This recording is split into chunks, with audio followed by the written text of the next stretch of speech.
கிறிஸ்துவுக்குள் அருமையான தேவ பிள்ளைகளே, நீங்கள் உங்கள் நேரத்தை ஒதுக்கி வச்சுட்டு இந்த வார்த்தைகளை கேட்க டெலிவிஷன் முன் நீங்கள் வந்து உட்கார்ந்துருப்பதற்காக ஸ்தோத்திரம்.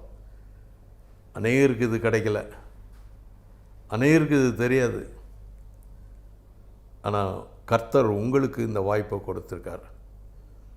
நிச்சயம் இந்த சமயத்தை நம்ம எல்லாருக்கும் ஆசீர்வதித்து கொடுப்பார். இயேசு கிறிஸ்து நம்மோடு கூட இருக்கிறார், நம்மோடு கூட பேசுகிறார். அநேகருடைய வாழ்வு மூலம், அவங்களுடைய மாதிரியான வாழ்க்கை மூலம் நம்மோடு கூட பேசுகிறார். அதே மாதிரி நான் ஏற்கனவே சொன்ன மைக்கேல் என்ற மிஷினரியை சொன்னேன். இன்றைக்கு இந்தியாவில் உள்ள இன்னொரு மிஷினரி, இந்தியாவிலிருந்து புறப்பட்டவர், அவரை பற்றி நான் உங்களுக்கு சொல்ல ஆசைப்படுறேன். சேலம் பட்டணத்தில் ஒரு ஸ்டுடியோ, ஃபோட்டோ ஸ்டுடியோ, அவருடைய மகன் அருள்மணி, அவர் சேலம் ஹைஸ்கூலில் படித்து கொண்டு இருக்கிறார். ஒரு நாள் இரத்த வாந்தி எடுத்தார். அப்போ தான் ஹாஸ்பிட்டல் கொண்டு போகிறாங்க. அவருக்கு க்ஷயரோகம் முற்றி விட்டது.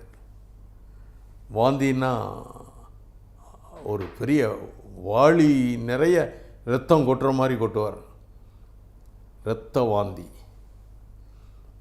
இங்குள்ள ஹாஸ்பிட்டலில் அவருக்கு சிகிச்சை கொடுக்க வழி இல்லை, சிகிச்சை கொடுக்க வழி இல்லை. ஆக சேலத்தில் சொன்னாங்க, அந்த காலத்தில் நான் நினைக்கிறேன் கிட்டத்தட்ட இதுவும் 60 ஆண்டுக்கு முன்னால் க்ஷயரோகத்திற்கு டிபி ஹாஸ்பிட்டல், ஸ்பெஷல் ஹாஸ்பிட்டல் அப்போது தமிழ்நாட்டில் குறிப்பிட்ட இடத்துல தான் உண்டு. இப்போது கூட தாம்பரம் சானிட்டோரியத்தில் இந்த மாதிரி இரத்த வாந்தி எடுக்கிற டிபி வியாதி உள்ளவர்களை கவனிக்க ஸ்பெஷல் ஆஸ்பத்திரி இருக்குது. ஆனால் அந்த காலத்தில் மிஷினரிகளால் தமிழ்நாடு ஆந்திரா பார்டரில் ஒரு ஹாஸ்பிட்டல், மதனப்பள்ளி, நீங்கள் கேட்டிருப்பீங்க, மதனப்பள்ளியில் மிஷினரிகளால் ஆரம்பிக்கப்பட்ட ஒரு ஹாஸ்பிட்டல். அது கிட்டத்தட்ட நான் நினைக்கிறேன் ஒரு 80 வருஷத்துக்கு முன்னால் ஆரம்பிக்கப்பட்டது. அந்த ஹாஸ்பிட்டல் பற்றி கேள்விப்பட்டு அந்த தகப்பனார் தான் மகன் இரத்த வாந்தி எடுப்பதை அறிந்து அவனை கூட்டு போகிறார்.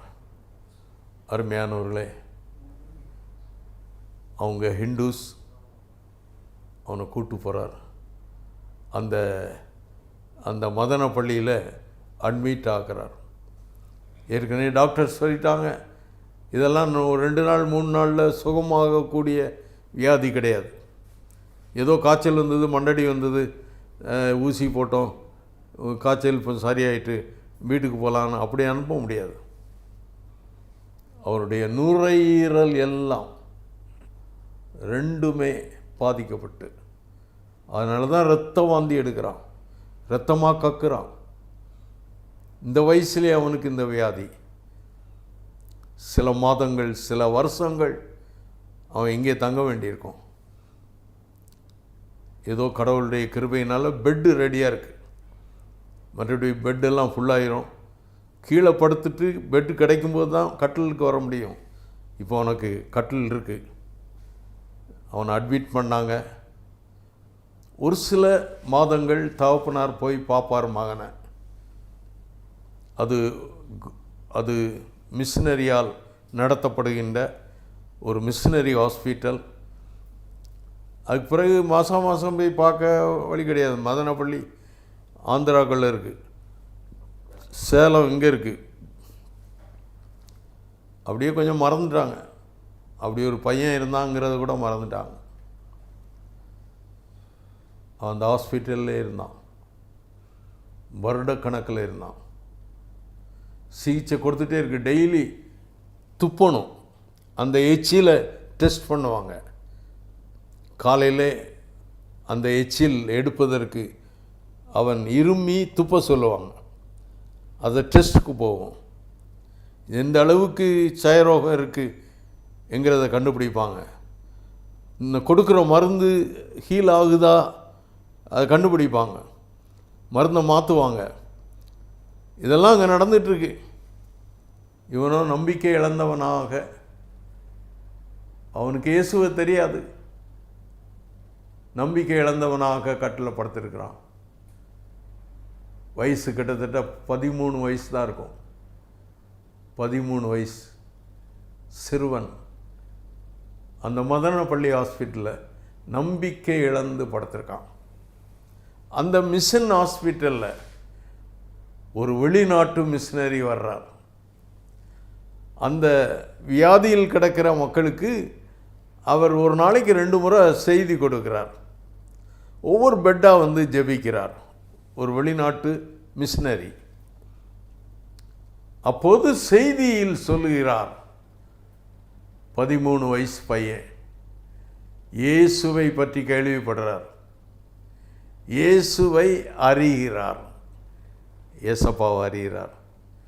அருமையானவர்களே, ஒரு நாள் அவர் செய்தி கொடுக்கும்போது சிலுவையில் தொங்குகிற இயேசு, சிலுவையில் தொங்குகிற இயேசு அதை விளக்கி சொல்கிறார். உலகத்தை படைத்த தெய்வம், அகிலலோகத்தை ஆளுகின்ற தெய்வம், உலக தோற்றத்திற்கு முன்னாலே இருந்த தெய்வம், அவருக்கு துவக்கமும் கிடையாது முடிவும் கிடையாது. அவருடைய ஆரம்பத்தை அறிஞ்சது யாரு? அவர் இருக்கிறவராக இருக்கிறேன் அப்படி சொல்றார். இருக்கிறவராக இருக்கிறேன், அவருக்கு துவக்கமே கிடையாது. அந்த தெய்வம் ஒரு மனிதனாக இந்த உலகத்துக்கு பிறந்து ஒரு நாள் சிலுவையில் தொங்கும்போது இங்கே உட்கார்ந்துருக்கிற நம்ம எல்லாரையும் சுமந்தார். நம்ம எல்லாரையும் சுமந்தார். நம்ம எல்லாருக்காக அவர் இரத்தம் சிந்தினார். உடம்பெல்லாம் தழும்புகள், அடிப்பட்ட தழும்புகள். வேத வசனத்தை ஏசாயா 53 வாசிக்கிறார், அவருடைய தழும்புகளால் குணமானீர்கள், அவருடைய தழும்புகளால் குணமானீர்கள். இந்த வசனத்தை விளக்குறார். நீங்கள்லாம் வியாதியோடு இருக்கீங்க, பிரச்சனையோடு இருக்கீங்க, கவலையோடு இருக்கீங்க, அப்பா அம்மா நம்மளை மறந்துட்டாங்க. ஆனால் உனக்காக இயேசு சிலுவையில் தொங்கி, அவர் அடி வாங்கி உடம்பெல்லாம் தழும்பு, அந்த தழும்பு உன்னை குணமாக்கிற்று, குணமானீர்கள். அருமையான இந்த வசனத்தை விளக்கமாக சொல்கிறார். இதை நீ நம்புறியா? உன் வியாதி குணமாயிற்று.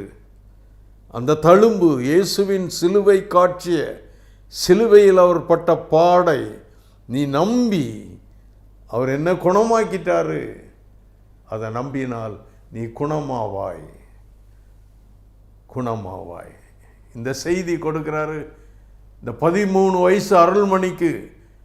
அது ஆச்சரியமாக இருக்கு. அன்றைக்கு ராத்திரி அவன் படுக்கலை. எல்லா வியாதியஸ்தர்களும் படுத்துட்டாங்க, இவனோ படுக்கலை. கஷ்டப்பட்டு முழங்கால் போடுறான். அவன் உடம்பு சயரோகத்தினால முழங்கால் போட முடியாது. அவனால் சரியாக ரொம்ப நேரம் உட்கார முடியாது. அவனால் ரொம்ப நேரம் நடக்க முடியாது. 13 வயசு வாலிபன் முழங்கால் போடுறான். இயேசுவே,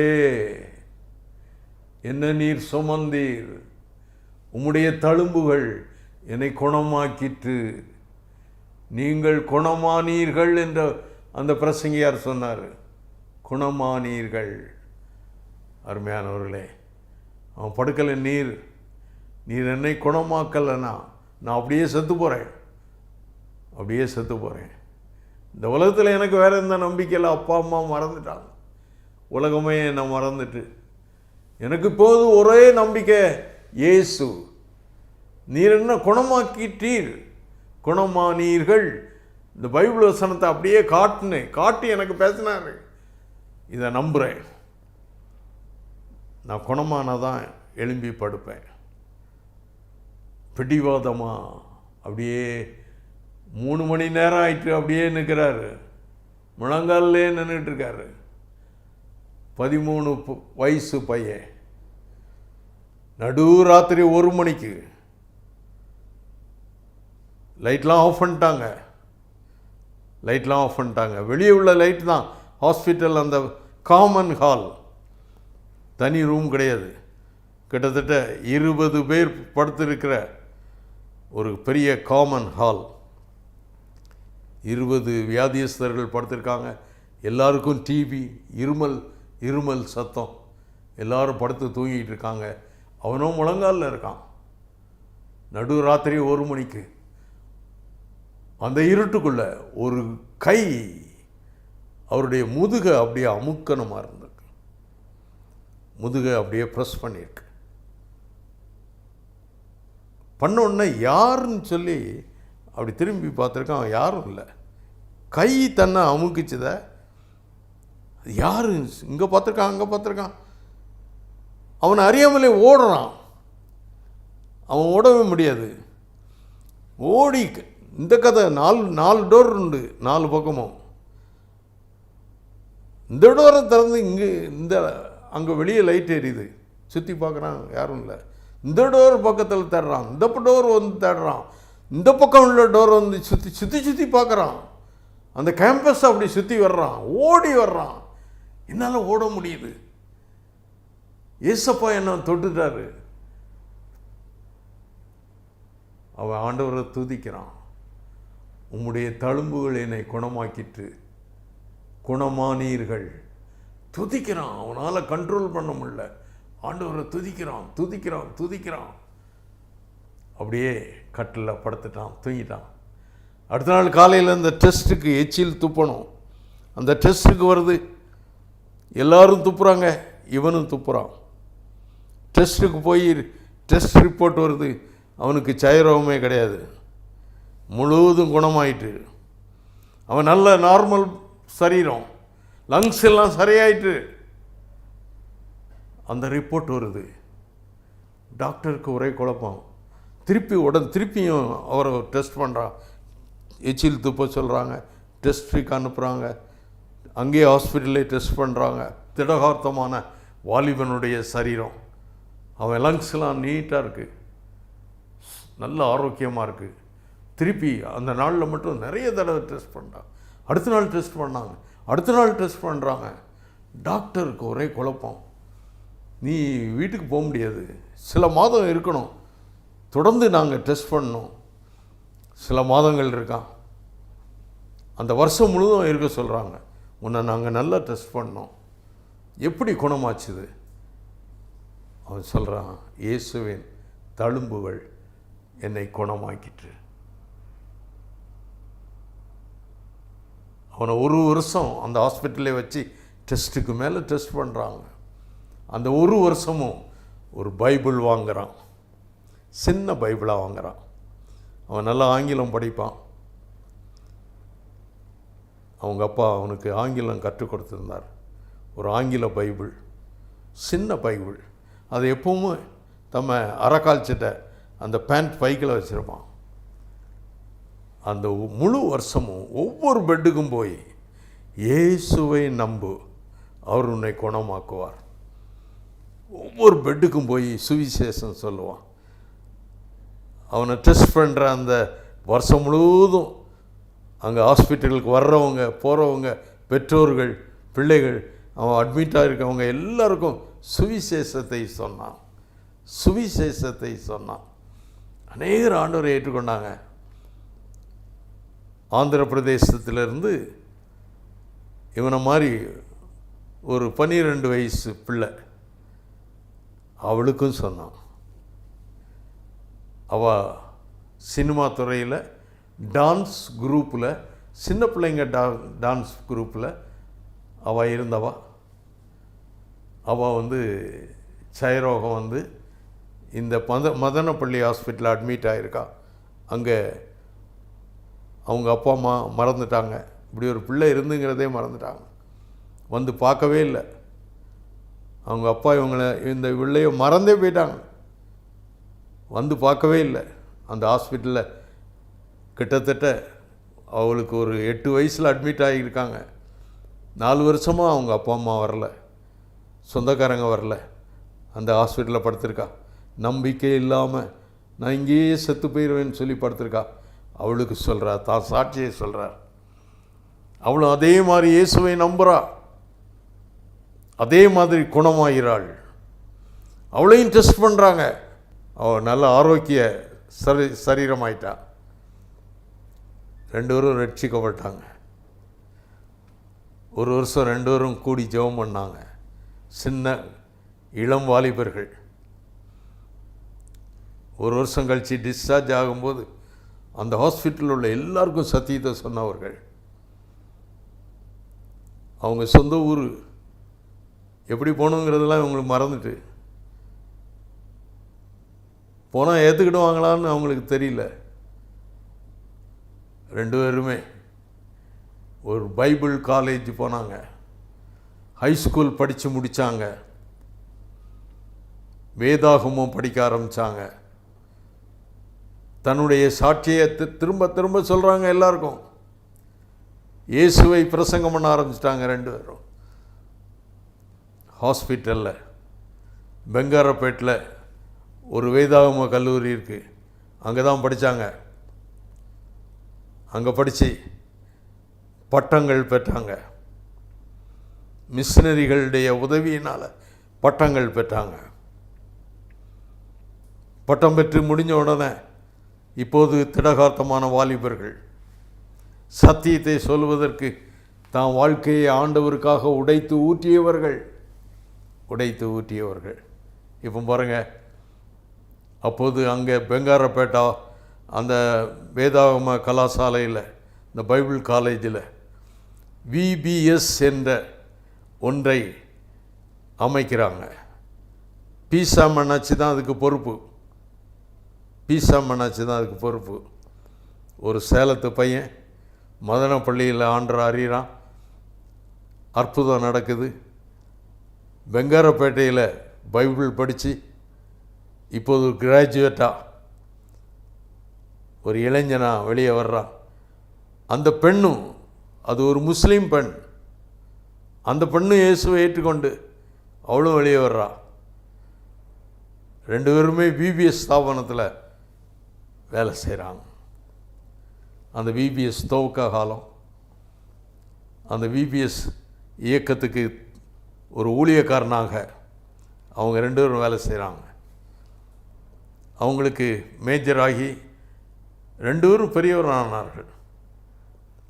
ஏற்கனவே ஆலோசனை சொன்னார்கள், நீங்கள் 2 பேரும் ஒன்றா அண்ணன் தங்கச்சி போல் இருக்கீங்க, ஒருவரை ஒருவர் விரும்புகிறீங்க. ஆனால் 2 பேரும் சயரோகத்தினால் பாதிக்கப்பட்டவங்க. 2 பேருடைய நுரையீரலும் அரிக்கப்பட்டது. நீங்கள் 2 பேரும் மேரேஜ் பண்ண முடியாது. உங்களுக்கு பிறக்கிற பிள்ளைகள், நீங்கள் குணமானாலும் அந்த பிள்ளைகள் சயரோகத்தோடு பிறந்துடும்.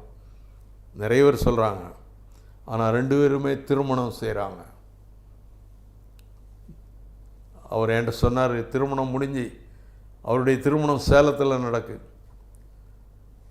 மனைவி வீட்டில் தெரியாது, வீடு எங்கே இருக்குன்னே அவளுக்கு தெரியாது, பெற்றோர்கள்லாம் எங்கே இருக்காங்கன்னு தெரியாது.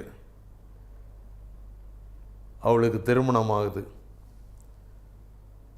அவங்க 2 பேரும் பெங்காரப்பேட்டில் VBS ஆஃபீஸ், அவர் சொல்கிறாரு, VBS ஜாமானங்களை அனுப்புகிற அட்டைப்பட்டி தான் உட்கார்ற சேர், பெரிய அட்டைப்பட்டி டேபிள், இன்னும் கொஞ்சம் அட்டைப்பட்டிகள் அடிக்காது கட்டில்.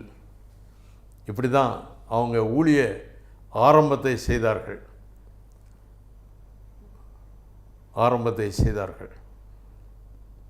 பெங்காரப்பேட் பைபிள் காலேஜ் தான் அகில இந்திய VBS பொறுப்பாக இருந்தது. அவங்க தான் அதை நடத்துனாங்க. பிசாம் அண்ணாச்சி அதனுடைய இயக்குனராக இந்தியா முழுதும் பொறுப்பாக இருந்தாங்க.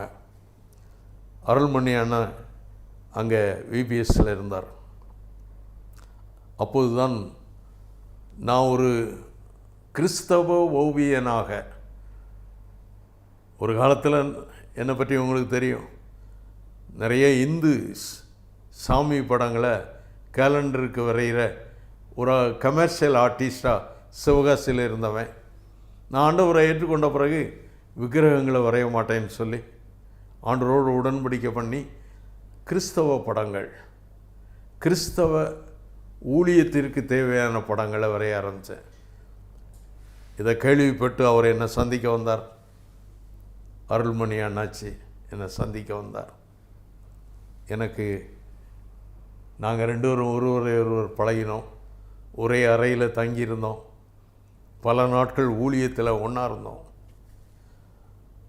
அப்போது ஒரு கிறிஸ்தவ ஓவியருக்காக பிபிஎஸ் ஸ்தாபனம் தேடிக்கிட்டு இருக்கு. நாங்கள் கமர்ஷியல் உலகத்தில் இந்து சாமி படங்கள் வரைகிறவங்கள ஆர்டிஸ்டாக யூஸ் பண்ணுறோம். அவன் ஒரு இந்து சாமி படத்தையும் வரைகிறான், பிபிஎஸ்க்குரிய படத்தையும் வரைகிறான். ஒரு கிறிஸ்தவ ஆர்டிஸ்டுக்காக நாங்கள் ஜெபம் பண்ணிகிட்ருக்கோம். அப்போ நான் ஏற்கனவே முழு நேர ஊழியனாக மிஷினரி பணியில் நண்பர் சுவிசேஷ ஜபக்குழுவில் நான் வேலை செய்கிறேன். இதை பற்றி எஃப்எம்பிபி தலைவர்களோடு பேசணும். அவங்க கேட்டாங்க, ஒரு 2 மாதம் இந்த ஓவியரை விபிஎஸ்க்கு தாங்க என்று அவங்க ரிக்வெஸ்ட் பண்ணாங்க. 2 மாதம் கொடுங்க, எங்களுக்குரிய ஓவியங்களை நவநீதர் மூலமாக நாங்கள் வரைஞ்சிக்கிடுறோன்னு கேட்டாங்க. கர்த்தருடைய கிருபையினால் வருஷத்தில் 2 மாதம் விபிஎஸ்க்கு என்ன கொடுத்தாங்க. அந்த 2 மாதமும் என் சம்பளத்தை விபிஎஸ் கொடுத்துச்சு. கடைசி வரைக்கும் நான் செய்தேன். விபிஎஸ் போஸ்டர்ஸ், அட்டண்டன்ஸ் அவார்ட், நிறைய படங்கள் வரைய வேண்டியிருக்கோம். அந்த படங்கள்லாம் பெயிண்டிங் நான் போட்டு நானே பிரிண்ட் பண்ணி கொடுத்தேன். இந்த கடவுளுடைய மனிதர் இந்தியாவில் உள்ள எல்லா குழந்தைகளை குறித்து கர்சனை உள்ளவர். அவர் நிறைய திட்டங்கள் போட்டு இந்த விபிஎஸ் ஊழியத்தை, வெக்கேஷன் பைபிள் ஸ்கூல், அந்த ஸ்கூலை எப்படி விருத்தி பண்ணலாம், தமிழ்நாட்டில் எப்படி விருத்தி பண்ணலாம், ஆந்திராவில், கர்நாடகாவில், ஒவ்வொரு ஸ்டேட்லேயும் எப்படி விருத்தி பண்ணலாம், இந்தியா முழுவதும் எப்படி விருத்தி பண்ணலாம், இதை குறித்து ஆழமாக சிந்தித்து அதனுடைய டைரக்டரானார், பொறுப்பானார். அதுக்கு பிறகு சில ஆண்டுகள் அமெரிக்காவில் போய் படிக்க போனார். அங்கே வேதாகம பள்ளி மேல் படிப்பு படித்தார். டாக்டர் அருள்மணி என்ற பெயரில் வந்தார். அப்படி தான் கடைசி வரைக்கும் அவர் ஊழியம் செய்தார். ஒரு சாதாரணமான சயரோகம் பிடித்த, நம்பிக்கை இழந்த ஒரு வாலிபன். இந்த உலகத்தில் அவருக்கு நம்பிக்கையே கிடையாது. பெற்றோர்களால் கைவிடப்பட்ட ஒரு வாலிபன். ஒரு வாலிப பெண், இஸ்லாமிய பெண். 2 பேரும் திருமணமாகி 2 பேரும் மிஷினரி பணியில் இணைந்து விபிஎஸ் ஊழியத்தில் எல்லா மிஷினரி ஸ்தாபனங்கள் ஆரம்பிக்கிற புது சபைகளில் அவங்க விபிஎஸ் பண்ணாங்க. நான் நினைக்கிறேன் இந்தியா முழுதும் பல ஆயிரக்கணக்கான சபைகளில், பல ஆயிரக்கணக்கான சபைகளில் விபிஎஸ் மூலமாக தேவ பணியை செய்தார். சில ஆண்டுகளுக்கு முன்னால் தான் அவருடைய மனைவி இறந்தாங்க. அவர் இறந்தார். அவருடைய பிள்ளைகள் இருக்காங்க, அவங்க பிள்ளைங்க இருக்காங்க. அவங்க பிள்ளைங்களுக்காக நீங்கள் ஜெபிக்கணும். கர்த்தருக்காக அவங்க பிள்ளைங்க இருக்காங்க. எனக்கு அருமையானவர்களே, ஒரு சாதாரண வாலிபன், ஒரு டிபி வியாதி, க்ஷயரோக வியாதி ஒரு வாலிபன், இயேசுவுக்காக வாழ்ந்த சரித்திரத்தை பார்த்தீங்க. இந்தியாவில் சேலத்தில் மதனப்பள்ளி ஹாஸ்பிட்டலில் இந்த அற்புதம் நடந்துச்சு. இதை கேட்டுக்கொண்டு இருக்கிற எனக்கு அருமையானவர்களே, நீங்களும் உங்கள் வாழ்வை ஆண்டவருக்கு பயன்படுத்தணும். இயேசுவின் தழும்புகளால் குணமானீர்கள். இயேசுவின் தழும்புகளால் குணமானீர்கள்.